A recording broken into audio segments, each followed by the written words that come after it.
Şweýçede raýatlaryň dertine Covid pasportly çipler ornaşdyrylyp başlandy.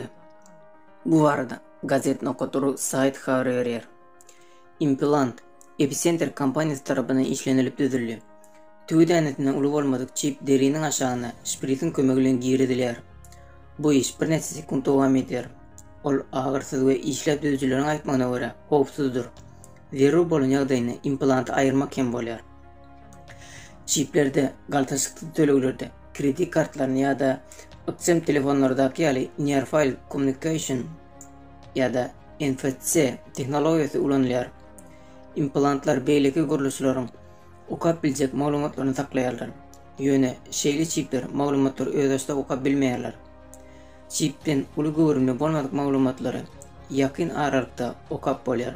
Maglumatlar elektromagnet tolkunlarynyň kömegi bilen iýerilýär.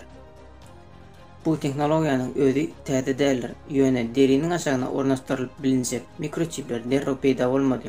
Epicenter 2013-nji ýyla çenli guruluşyň iş versiýalaryny öğretdi. Teoriýada çip kredit karty açyrak güne ulanylyp ýa-da onuň kömegi bilen printer dolandyryp bilinär. Epicenter implanty başan barmak bilen süýen barmagyň arasynda dere ornaşdyrylýar. Ýöne Avtoblanden tarapyndan yerleştirilen videoda görkezilýär çipi bedeniň dürli bölejikleriniň dersiniň aşagyna yerleşdirmek bolar. AFP maglumatlary boýunça 2013-nji ýyldan 2018-nji ýyl aralygynda 3000 goly Şweýçaly bedenine kiçik çipler goýdy. Dekabrda Şweýçada EM 6000 goly adamyň özüne çip oturdanlygy habar berilýär.